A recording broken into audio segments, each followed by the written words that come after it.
Guys, nabalitaan nyo na ba ang about sa budget sa bawat department o sektor sa gobyerno? Nabalitaan nyo na ba ang zero subsidy about sa budget para sa PhilHealth? Kung saan ang PhilHealth ay ginagamit ng mga kababayan natin, lalo na ang mga nangangailangan about sa kanilang mga bills sa hospital or sa kanilang mga medicines, pagpapagamot, kung saan ang mga mahihirap ay doon umaasa. So, may mga balita na po, parating na nga guys pala ang eleksyon. So, meron na din po ang mga naririnig na meron na pong mga meetings na nagaganap ang mga kakailanganin ng mga politiko, mga watchers. Yan, nagsisimula na yung mga tatakbo sa eleksyon ngayon pa lang. Wala lang, sinabi ko lang. Dismayado ang PhilHealth sa zero budget nila sa subsidiya para sa 2025. Ang ilang miyembro nangangambang walang makukuhang discount sa pagpapa-ospital. Nasa frontline ng balitang yan si Ria Fernandez. Dagsa araw-araw ang mga pasyente sa Philippine Heart Center. Sa billing section, parit-parito ang mga kaanak na nagpaproseso ng PhilHealth at iba pang discount na pwedeng makuha. Isa na narito si Tatay Rosendo Cruz na nakakonfine ng misis. Nababahala siyang hindi makakuha ng claim matapos tanggalan ng mga mambabatas ng subsidiya ang state insurer para sa 2025. Kasunod ito ng halos 90 billion pesos na hindi nagastang pondo. Pagkagalit naman dumarating yung pagkakasakit, yun po ang aming problema. Kaya sana po tuloy-tuloy na mas pagservisyo ang PhilHealth sa mga katulad naming mga walang kakayanan magbayad pagka nagkakasakit. Aminado ang PhilHealth na nagulat ito sa hakbang ng mga senador at kongresista. Mapag-aralan daw sana ni Pangulong Bongbong Marcos ang national budget bago tuluyang pirmahan. Tatamaan daw kasi nito ang nasa 26 million na indirect members o yung mga mahihirap, senior citizen, PWD at iba pang wala ng kakayahang magbayad ng kontribusyon. The indirect contributors will be subsidized by the national government. And ito po yung nasa subsidy ng government sa budget for the GAA. So kung halimbawa pong magiging zero budget, ibig sabihin po ay walang magiging premium contributions for 2025 yung ating mga indirect contributors. Mainit ding issue ng PhilHealth ang 138 million pesos umano na inilaan nila sa Christmas party at 30th anniversary. Ayon sa PhilHealth, hindi pa raw yan approved. Wala pa po tayong approval of any budget or corporate operating budget for 2025. Kung yun po yung sinasabi na anniversary budget, because the anniversary is in February 14, 2025, it's the 30th year. Alam din naman po natin na meron nga pong pinalabas na directive ang ating Pangulo na magkaroon ng mas payak na celebration of the Christmas ngayon. Nakaranas din ng 12 billion pesos na budget cut ang Department of Education. Para kay Secretary Sani Angara, wala namang masama kung pagtutuunan ng infrastruktura at ayuda, pero mahalaga rin daw ang pamumuhunan sa mga tao. Medyo naglulungkot kami doon kasi siyempre gusto natin medyo moderno yung ating edukasyon at yung ating mga teachers, yung ating mga estudyante may nagagamit ng mga bagong teknolohiya. Para sa Makabayan Block, tila mas pinaboran ngayon ang mga ahensyang talamakang korupsyon. Yung mga big winners dun sa version ng BICAM, yung mga big ticket projects ng DPWH na napaka-corruption prone, lumagpas na sa 1 trillion ang proposed budget for DPWH. Una nang sinabi ng Pangulo na pipirmahan ng 2025 budget bago magpasko. Nagbabalita mula sa Frontline, Ria Fernandez, News 5. Mga kapatid, Yung PhilHealth, parang ang dami nilang pera. Binalik nga nila sa government yung pera nila eh. So, siguro kaya nawala ng gana na bigyan sila. Tila hindi nagagamit ang pondo ng Philippine Health Insurance Corporation o PhilHealth para sa taong bayan. Ito ang binigyan diin ni Senador Cynthia Villar sa gitna ng pagkwestiyon ng ilang senador sa hindi pagbibigay ng budget sa PhilHealth sa susunod na taon. Ganito rin ang paliwanag ni Senate President Francis Escudero sa isang panayam sa kanya. Aniya, walang pwedeng batas na ipasa ang nagdaang Kongreso para itali ang kamay ng susunod na Kongreso, lalo na kung hindi naman ito angkop at bagay sa panahon. Kaya may kapangyarihan anya ang susunod na Kongreso na baguhin ang paglalaan ng mga pondo depende sa pangangailangan ng panahon. Ayon pa kay Senador Escudero, dahil ito sa kapalpakan na magsisilbing wake-up call sa PhilHealth sa pagraratipika ng Senado sa plenaryo ng Bicameral Conference Committee, kinuwestiyon ni Senate Minority Leader Aquilino Coco Pimentel III ang ilang pagbabago sa 2025 national budget. Hindi sang-ayon si Senador Pimentel sa tinanggal na budget para sa PhilHealth mula sa Bicam report. Bumoto ng no para sa ratification ng 2025 budget sina Pimentel at Deputy Minority Leader Senator Risa Ontiveros. Nauna nang sinabi ni Senador Ontiveros na potentially unconstitutional ang pag-aalis ng 2025 budget sa PhilHealth. Ngunit para kay Senador Villar, dapat PhilHealth ang idemanda dahil hindi naman ito matulungin. Di magdemanda sila kung unconstitutional. Ako kasi, bakit namin naisauli sa gobyerno kung wala silang pera? Di ba may naisauli sa gobyerno? Paano naisauli yun? E di demanda nila. Dapat naman mademanda rin ng PhilHealth kasi hindi naman matulungin. Tinanong din si Senador Escudero kung kumpiyansa itong constitutional ang pagtatanggal ng subsidiya sa PhilHealth at iginit lang nito ang laki ng reserbang pera na hindi naman nagagamit ng state insurer. Asher Cadapan Jr., UNTV News and Rescue. Diyos ang aming sandigan, serbisyo publiko ang aming pinahalagahan. Very vocal against itong nangyari po na zero subsidy ng ating pamahalaan para sa PhilHealth. Malaman lang po natin ang mga kadahilanan ninyo, Dr. Tony. Ang unang-una kasi, yung ginawa ng Kongreso, with due respect to Senator Graypo, Senator Chi, and of course members of the Senate and Congress, is actually illegal, unconstitutional, and immoral. Now, let me tell you why illegal. Kasi, nakasaad kasi sa Saligang Batas Republic Act na Universal Healthcare Law at ang Syntax Law, naka-earmark na yan, automatic na bibigyan mo ng pondo yan para matupad yung batas ng Universal Healthcare Law. Ngayon, may party po ang PhilHealth kung saan nakukolekta natin sa sigarilyo, alak at soda at saan automatic pupunta yan sa PhilHealth. Yan yung Syntax. Ngayon, taon-taon, Syntax Law, yan po yun in 2012.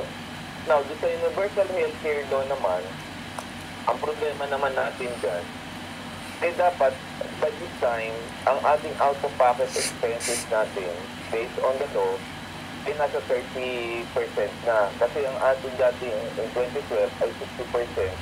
Sa ngayon, ay 50% yung out-of-pocket expenditure natin pag tayo na hospital. Sa loob ng 10 taon, from 2019, dapat katulad tayo ng Thailand na 9% na or halos wala ka nang babayaran dahil umaapaw yung pera ng PhilHealth. So ano lang, parang ano ko lang, i-clarify ko lang. So, under the Universal Healthcare Law, dapat magkano na lang dapat ang out-of-pocket natin? By this time, based on the projections noon, kasi parte ho ako nung nagbalangkas niyan, sa Palisia, dapat mga 30% na lang ang babayaran. Kunyari, ang bid mo ay 100,000, dapat 30,000. Ngayon, ang nangyayari, ang liit ng nakukuha natin benepisyo. Kaya sinasabi natin na illegal ito, unconstitutional, at saka immoral. So, yan ang una doon. Ngayon, ang isa pa, pag sinabi mo may reserve funds ka, social insurance system kasi ito, pag hindi nagbigay ng counterpart ang gobyerno, lalo kasi nagbabayad dito sa natin kinukuha sa gobyerno para sa mahirap, para sa matanda, senior citizen, at PWD. And then, ang nagbabayad naman po sa mga workers, tayo naman po, yun ang atin namang subsidiya. Ngayon, kung hindi sila magbibigay ng counterpart, then the burden of the social insurance fund will actually fall on the shoulders of the private sector. So, madideprive natin ngayon sila ng fairness.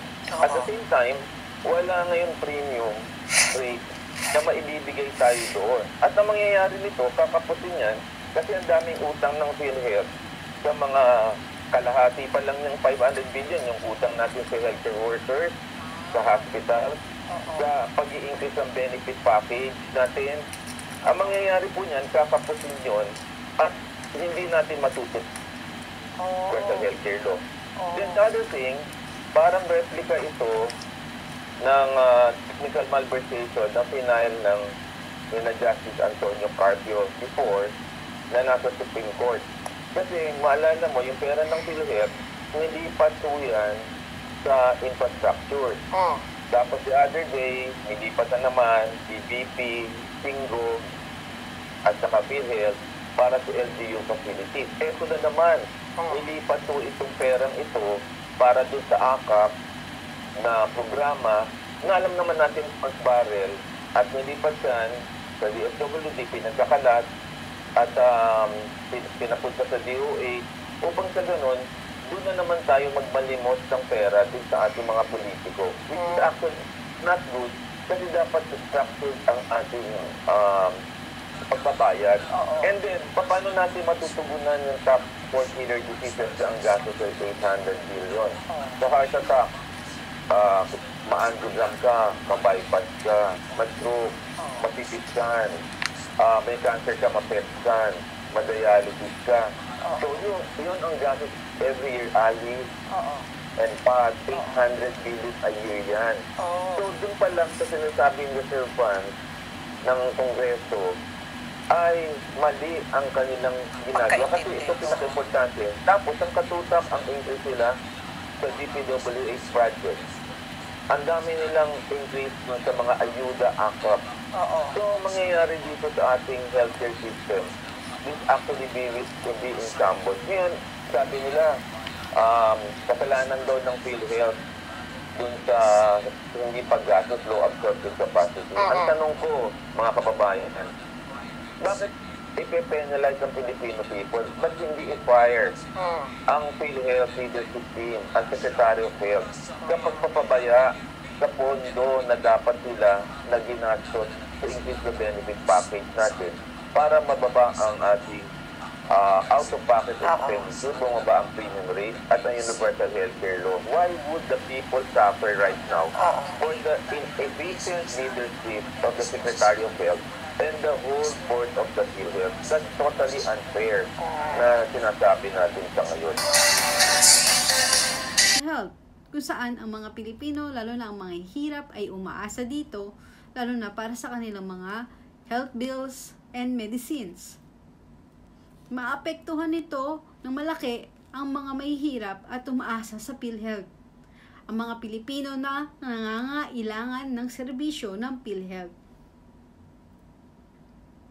Bakit ang PhilHealth ang pinili nila na maging zero subsidy sa dinami-dami ng departamento ng gobyerno? So, bakit nga ba, guys? So, pag ginawa ito na zero subsidy, marami talaga maapektuhan. So, hindi ang mga officials itself lang ang maapektuhan nito, kundi yung mga mahihirap din, guys. Paano na ang mga umaasa sa tulong ng gobyerno sa pamamagitan ng PhilHealth?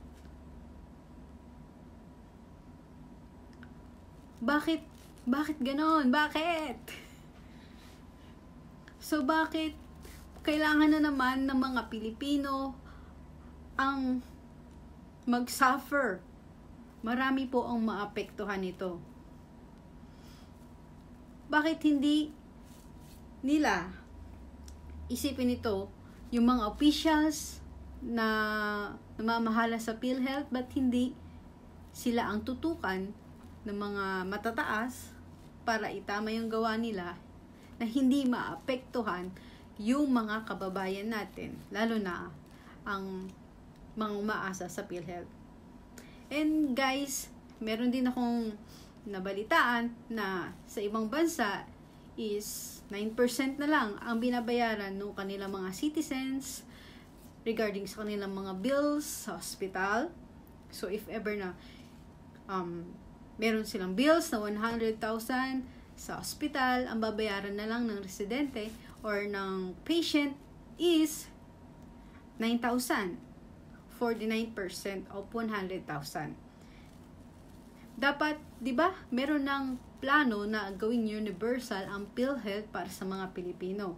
So, it means, guys, na si PhilHealth ang bahalang magbayad ng at least.